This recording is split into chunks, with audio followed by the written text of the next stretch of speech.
तो आप ही चल के आ जाए। हाँ, और बड़े भाव से उसी समय पर महाराज कहते, सुखदेव जी कहते हैं कि राजन, आज महाराज बड़े भाव से मैया के चरणों में प्रणाम करके भगवान चलते आगे तो दाऊ दादा मिल गए, दाऊ जी मिल गए, लगाम छूट गई और नजर झुक गई। बड़े भाई कैसे बोले, बाप से पूछा लाला कहाँ को जा रहे हो? बोले जी वहीं जा रहे हैं। वहीं जा रहे हैं? कहाँ जा रही है? बोले वहीं। कहाँ? बोले जी कुंडलपुर। जब कुंडलपुर का नाम लिया ना तो दाऊ जी समझ गई और चरणों में प्रणाम करके भगवान चले जाता है। और चलते चलते चलते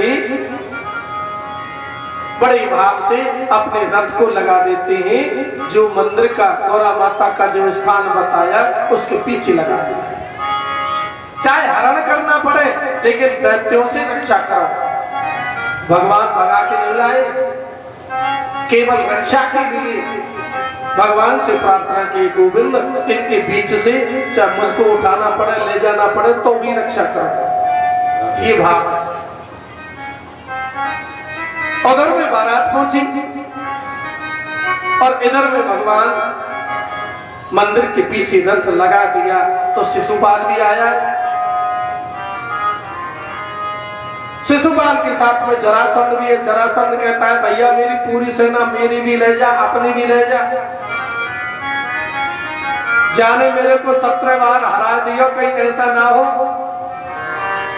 तेरे कंगन बंधे के बंधे ले जाए और रुक्मणी कोई और ले जाए। ऐसा नहीं है जाए गुरुजी, रुक्मणी कोई और ले जाए। उसी समय पर बड़े प्यार से बड़े भाव से महाराज धीरे धीरे समय आया और गौरा माता के पूजन का समय आया। आज भी गौरा पूजन होता है विवाह के समय, सबके यहाँ पर होता है, ये नियम है। अब देखो कुछ ऐसे नियम है जिनको तुम जानते नहीं फिर भी करते।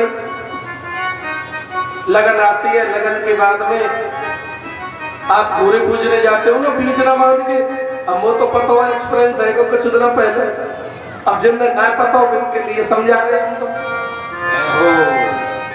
हाँ, तो घोड़े के पूजन का मतलब क्या है? क्यों पूजते हैं भाई? विवाह में होता है कि नहीं? क्यों पूजा जाता है?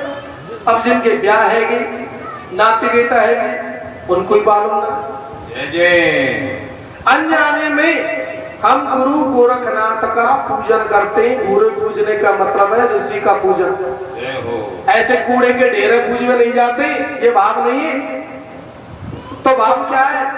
गुरु गोरखनाथ का पूजन, यानी कि संतों का आशीर्वाद लेना।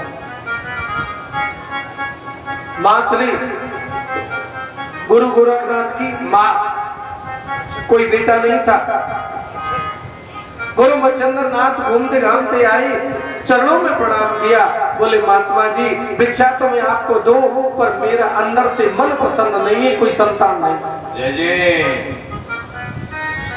बड़े भाव से उसी समय अपने यज्ञ की धूना की बभूति माछली को माँ को दे दी कि माँ आप ये डाला। बड़े भाव से मच्छिंद्र नाथ तो चले गए। आज वो बभूति संयोग से जहां रखी थी, उस समय पर क्या हुआ, किसी ने सहेली ने पूछा ये सब कौन है, ये महात्मा कौन आए? बोले ये पहुंचे महात्मा है और हमारे अवश्य संतान होगा। क्या दे गई? बोले बभूति। अरे ऐसे बाबा जी की दिए थे बभूति कौन? ऐसे बच्चा है जान फिर का है? आज वो बभूति लई और पूरे पे डाल दी। ऊपर से गोबर डालती गई, गोबर डालती गई। और संयोग से देखो ये महादेव जी के अवतार है, कोई साधारण नहीं है। कौन? गुरु मच्छिंद्र नाथ। और स्वयं माछली माँ के यहाँ पर जो बभूति थी उनसे आज उस गोरे के अंदर धीरे धीरे धीरे धीरे शिशु गुरु गोरखनाथ जी आज प्रकट होते हैं। 12 वर्ष हो गई दबते दबते। लोग ना 12 वर्ष में तो गोरे क्यों बदले? एक कथा है या के पीछे कोई और नहीं है। फिर इधर में मच्छिंद्र नाथ घूमते घामते 12 वर्ष बाद लौटे। फिर माँ के लिए उदास देखा, मैया आप भी उदास है, तेरे को वरदान दिया है, कोई फेल कर ही नहीं सकता है, शंकर का अवतार है। बोले बाबा हमारे तो कच्चो ना। बोले बभूति देगी, वो कहाँ है? बाबा वो बभूति तो घूरे पे डाल नहीं। तो कूरे को ढेर घूरो कहाँ है? बोले रो। समझाए? उस गोबर को हटवाया ना तो गुरु गोरखनाथ का प्रादुर्भाव होता है। हमारा जब भी विवाह होता है, हमारे गृहस्थ जीवन में जब भी हम मनते हैं ना, तो सबसे पहले हम संतों की शरण में जाते हैं, आशीर्वाद लेते हैं, लगन आई और गुरु पूजे। बताओ पूछता है कि नहीं पूछता है? अब ये पता तो नहीं हमारे लिए, पर अनजाने में जो चली आ रही है उसी को निभाते। भैया जैसो देखियो वैसे कर रहे। सच्चा रीजन क्या है? यही रीजन है कि हे संत भगवान गुरु गोरखनाथ, जाने अनजाने में जो संत महात्माएं वो सब मुझ पे कृपा करें, मैं ग्रस्त जीवन में प्रवेश कर रहा हूं।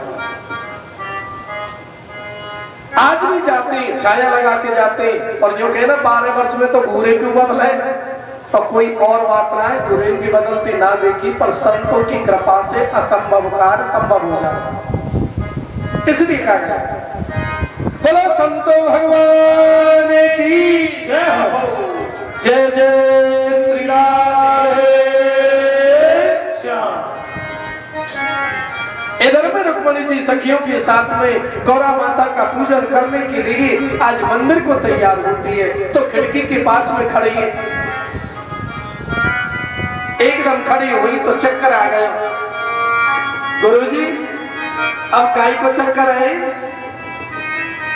किले फिर की खिड़की सो गिरी, सखी आई गयो मोए प्रेम तमाड़ो, मोहन नैन के बानन सो मुरझाई गिरी, कोई आन समारो। वीर शरीर की ये गत है गई, अब वैद्य मिले मोए नंद दुलारो। तेरी सखी अब बोलूं कहा, मेरी आंख बसो है मोर की पाखन भालो। मेरे नेत्रों में तो कृष्ण बसा हुआ है, इसके अलावा कोई और चाहिए भी नहीं। आरी वो कब